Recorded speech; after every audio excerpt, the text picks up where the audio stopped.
So, yep, the next section is clan swords, as you said. Many of these lack razored edge, but that was confirmed to be a mistake for Max. So we know that they should have had razor's edge for any of these that didn't. So, big list. Here we go. We've got the crab sword, Chikara, which is just like the old lore. It's unbreakable. It has all of these have an inversion inside it. Okay. So the crab sword can basically make yourself stick in time and essentially resurrect you from the dead, to be honest. It can undo anything that came back in between, which is odd. We'll talk a little bit about inversions. The next one is the crane sword. It is like the old lore as well, though it's even less deadly than a regular Ujikatana, which is weird. Okay. It has a rank 1 inversion and it actually has the weakest, in my opinion, rank 1 inversion, in that it just lowers, effectively, in a duel or conflict only, it lowers the next TN by 1. Flavor-wise, it lets you see how to finish somebody, but since it only does it in a conflict where you are fighting the person you are finishing, but I always love the flavor of Shukujo, so you can't take that away. Anyway, there's my salt. I quite like that the dragon sword is not in fact a sword, because that's the dragon for you. But if you figure out the koan, you get a rank 3 inversion that essentially forces the target into the void ring for all their rolls, which I guess I can see how that can be used against someone if they're not very good at void. We have the lion sword, Shorty, victory. It's just a standard soldier's tachi, because as we know, Kodo broke his previous one because it had done damage to his brother, Fuleng. It's a standard soldier's tachi, but deadlier than Shukujo, which is the crane sword. It does a rank 4 inversion, which allows you to take additional turns without your opponent being aware. So you're presumably doing that anime thing where you're zipping around the battlefield, kind of, and then back where you started, and everyone goes, "What happened?" And then, "Oh no!" and people fall over. So that sounds pretty much horribly dangerous. It's a good thing that's kept. The lion don't get to play with it, because that's horribly dangerous. Shouldn't be allowed. Yeah, how dare. That's a very good sword. Let's see, the Phoenix Sword, Ofushike, has the same story as Old Lore. It's pretty low damage Taichi, not as good as Lion Sword either. It lets you breathe underwater, which is in the story, and it has a rank 1 inversion in it that communicates with the spirits in the blade. But since the spirits in the blade are a bunch of previous champions of the Phoenix who know what's going on and can advise you, that's actually pretty good, even if it's just the rank 1 inversion. And possibly Shiba himself is in there, which is important.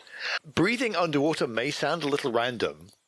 And when I first saw it, that sounds really random. But actually it's because Shiba rather famously was in love with a water princess. And she made the sword, so he could visit her. Yes, and that makes absolute sense. You want to come down and see me, I'll just build that into your sword, because otherwise you'll drown, and that's not my thing at all. And it's actually keys into this rather romantic story, so I love it. Yep, and then the Scorpion Clan sword, Itsuwari, has pretty new lore as I understand it. It has been built to kill the Scorpion Clan champion. So it is the Scorpion Clan kill switch, which I liked. It's very deadly, and it auto-crits the champion, and it basically does a D&D blink spell effect with its aversion. So it lets you, like, out of phase with reality, though it tires you out. So if they're about to crit you, just blink out, and then you're not there. The name, by the way, means lie. Just to be clear. So maybe that's not what it does at all. Who knows? It pretends to crit the champion, and they go, "Oh no, I have died." But I haven't. All according to Keikaku. The unicorn sword is Hayai, which means quick. Seems to have new lore attached to it, because I don't know if we knew much about the Ancestral unicorn sword, and a lot of the stuff about the unicorn hadn't been established, so new, possibly. It's a scimitar with razor-edged. It just destroys stuff and does base damage 5 on people, which sounds pretty horrendous. So it sounds quite powerful. Its inversion basically does a shattering blow. So if you want to knock down that wall, bang, it destroys the wall. It doesn't do a huge amount of damage to people, but it's really good at taking out inanimate objects. Okay, that's handy. Yeah, you can almost imagine it's like, we are nomadic people. We wander around, and we occasionally raise cities, and the city's walls are really annoying if you're on a horse, so we need a sword that deals with that. Kunshu, which is the ancestral sword of the Hante, and terribly important, and is currently in the possession of the Yogo. It's a Jian, damage 6, deadliness 6. It can remove all effects from someone, including raise them from the dead for a round, which is a rank 5 inversion. So that's not a sword you want to have corrupted.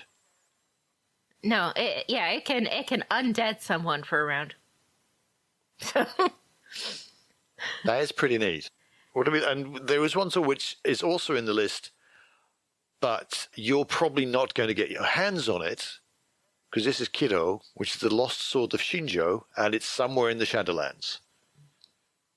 So the unicorn sword, Haye, was the Ujikai's sword, and they gave it to Shinjo. The leader of them, who became the Moto, gave it to Shinjo to say, we are shared people.